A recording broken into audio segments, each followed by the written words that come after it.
Ya, Salam Elehem Bisemat Hamasea.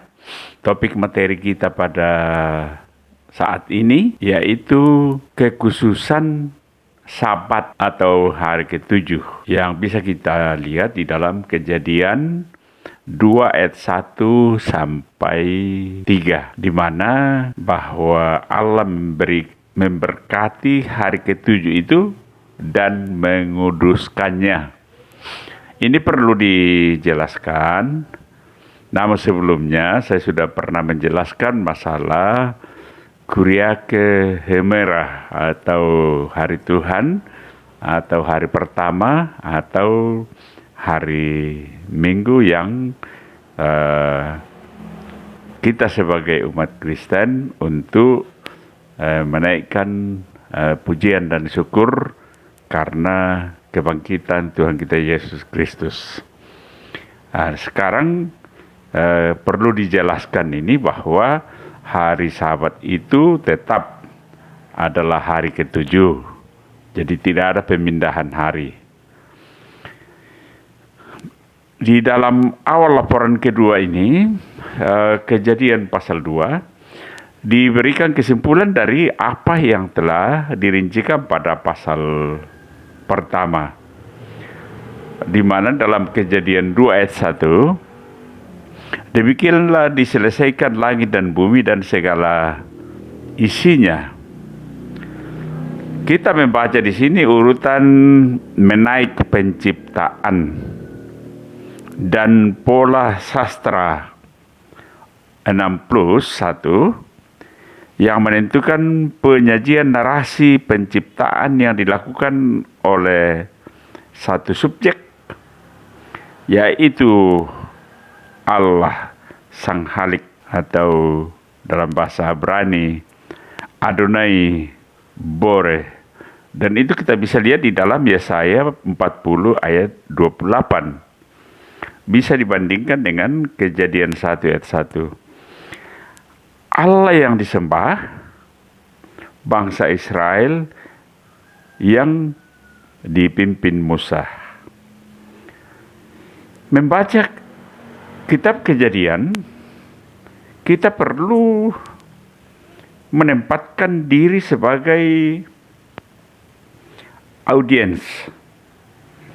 Yang pertama dari Musa ialah bahwa mengajar Bani Israel mulai dari urutan mula pertama alam semesta ini dijadikan dan berlanjut urut hingga lahirnya sebuah bangsa yang menjadi umat kepunyaan Allah. Israel yang mempunyai gelar khusus ialah Am Segula, artinya bahwa bangsa spesial, bangsa terpilih. A peculiar people, the chosen people. Istilah tersebut dia terdiri dari kata Am, artinya bangsa, dan kata Segula yang luas sekali artinya. Sesuatu yang istimewa, sesuatu dengan kualitas yang unik atau spesial, sesuatu yang mahal, cerdas secara intelektual, harta, obat yang mujarab. Penekanan Sabat pada hari ketujuh sebagai hari ibadah orang-orang Israel, ini di bagian ini ditekankan. Musa menyatakan bahwa hari ketujuh menjadi puncak klimaks yang penting. Manusia memang puncak dari creation, tetapi inti dari narasi kosmogenik adalah Allah yang berkarya sebagai sumber yang tunggal dari segala ciptaan. Catatan kisah penciptaan dibuka dengan sebuah pernyataan tentang Allah. Maka pada bagian penutupnya adalah juga berisi tentang pernyataan tentang Allah. Hari ketujuh adalah yang dikuduskan Allah, di mana semua ciptaannya diselesaikan dengan baik. Pengulangan hari ketujuh di dalam Kejadian 2 ayat 2 sampai 3, dia menunjukkan pentingnya hari ketujuh ini yang kontras dengan 6 hari lainnya yang penuh dengan aktivitas kreatif. Karakter khasnya dari hari ketujuh ini adalah berhenti atau rest atau sabat dalam bahasa Ibrani, dan hari ini dikuduskan oleh Allah. Di dalam Kejadian 2 ayat 2 sampai 3, ketika Allah pada hari ketujuh telah menyelesaikan pekerjaan yang dibuatnya itu,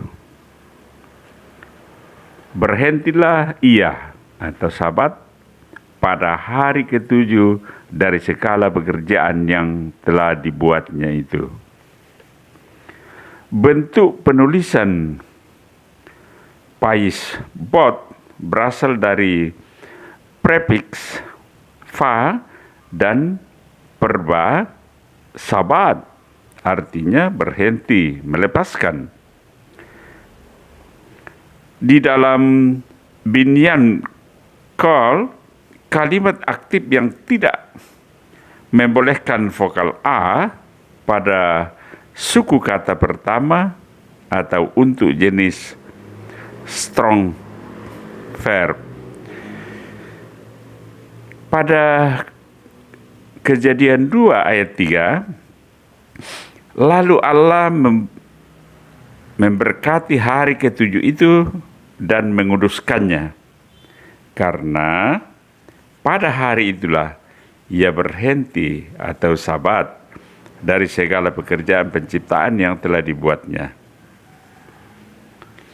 Allah memberkati dan menjadikan hari ketujuh ini kudus, menjadi hari yang dipisahkan untuk tidak sama dengan hari-hari lainnya. Makna etimologis dari kudus adalah terpisah atau dipisahkan. Dalam bentuk verb Ibrani, kadas, yang berarti memisahkan, menjadi kudus, menguduskan, atau diri sendiri, menyatakan kudus. Kata kerja ini di dalam bentuk sederhana menyatakan tindakan pemisahan, misalnya memisahkan seseorang atau sesuatu dari kenajisan. Bani Israel harus mengkhususkan satu hari untuk beribadah. Dan ini merupakan tindakan disiplin bagi bangsa yang terlanjur lama mengakar tinggal bersama-sama dengan bangsa yang tidak mengenal Allah di Mesir.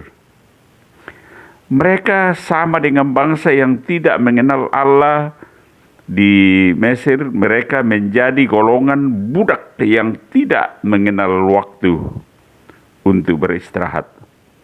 Bangsa Israel menjadi abdi bagi Tuan Mesir. Mereka tidak mengenal libur untuk satu hari ibadah kepada Allah. Maka sebagaimana Allah menyisihkan satu hari untuk berhenti atau beristirahat dan menguduskannya, demikian Bani Israel diminta menyisihkan satu hari untuk ibadah kepada Allah yang disembah bapa-bapa leluhur mereka, yaitu Abraham, Ishak, dan Yakub atau yang disebut sebagai Israel. Kekhususan Sabat. Di dalam Kejadian pasal 2 secara khusus menyebut hari ketujuh atau Yom Shevit atau Yom Sabat, di mana Allah telah berhenti dari segala pekerjaan penciptaannya, dan seperti dengan berkat sebelumnya pada hewan dan manusia, Dia sekarang memberkati hari ketujuh ini dan membedakannya dari 6 hari yang lainnya. Jelaslah ini merupakan penekanan kepada hari ibadah Bani Israel yang menjadi origin audience dari Musa. Sehingga hari ketujuh atau hari perhentian atau Sabat mendapat perlakuan khusus. Pada masa Eksodus menjadi hari bagi bangsa Israel beribadah kepada Allah. Peraturan tentang Sabat di dalam tradisi rabbinik adalah hukum Taurat. Keluaran 20 ayat 8-11. Ingatlah dan kuduskanlah hari Sabat. Pada ayat yang ke-9, 6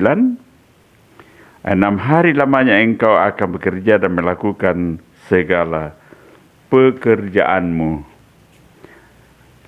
Ayat yang ke-10, tetapi hari ke-7 adalah hari Sabat Tuhan Allahmu. Maka jangan melakukan sesuatu pekerjaan, engkau atau anakmu laki-laki atau anakmu perempuan atau hambamu laki-laki atau hambamu perempuan atau hewanmu atau orang asing yang di tempat kediamanmu. Kemudian pada ayat yang ke-11, sebab 6 hari lamanya Tuhan menjadikan langit dan bumi, laut dan segala isinya, dan Ia berhenti pada hari ke-7. Itulah sebabnya Tuhan memberkati hari Sabat dan menguduskannya. Selanjutnya, bagaimana antara manusia dan Sabat? Musa di hadapan jemaatnya di dalam ilham ilahi menyatakan kepada jemaatnya bahwa Allah menguduskan satu hari di dalam seminggu untuk mereka beristirahat dan menguduskannya. Hal ini perlu disampaikan sebab di dalam keadaan Bani Israel yang dijajah di Mesir, mereka tidak mengenal hari libur untuk ibadah. Mereka menjadi budak rodi. Maka sebagaimana Allah menyisihkan satu hari setelah 6 hari bekerja, demikian pada manusia hendaknya menyisihkan satu hari yang khusus, yang dikuduskan untuk ibadah.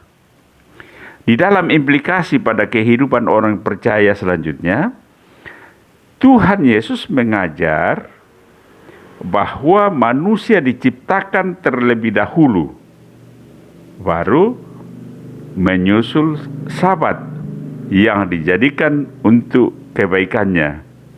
Hari Sabat tidak diciptakan terlebih dahulu sehingga manusia harus tunduk kepadanya. Oleh karena itu, Sabat dimaksudkan untuk kesejahteraan manusia. Hukum Allah menghendaki demikian, bukan sepertinya yaitu Sabat bertentangan dengan kesejahteraan manusia. Antara kesejahteraan manusia dan Sabat, senantiasa kesejahteraan manusia yang mendapat prioritas. Jika kesejahteraan manusia bertabrakan dengan Sabat, maka kesejahteraan manusia itulah yang harus didahulukan jika ada pekerjaan yang harus dilakukan pada hari Sabat. Kesejahteraan manusia menghendaki demikian, sedangkan ketentuan Sabat melarang, maka tentu saja kesejahteraan manusia lebih dipentingkan dan pekerjaan itu tetap dilakukan sebagaimana sabda Tuhan kita Yesus Kristus. Dan itu kita bisa lihat di dalam setiap Yesus masuk di dalam sinagoge, ialah bahwa dia sering menyembuhkan orang-orang yang sakit, bahkan mentahirkan orang kusta, membangkitkan orang yang mati, dan tindakan-tindakan selanjutnya yang dia perlihatkan bahwa kesejahteraan itu harus didahulukan. Ya.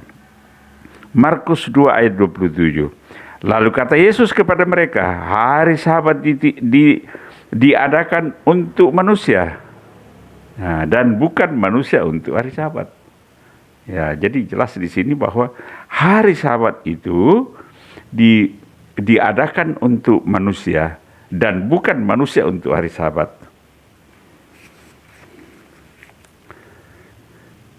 Maka tidak ada seorang pun yang dapat melarang manusia melakukan sesuatu untuk kesejahteraannya pada hari Sabat.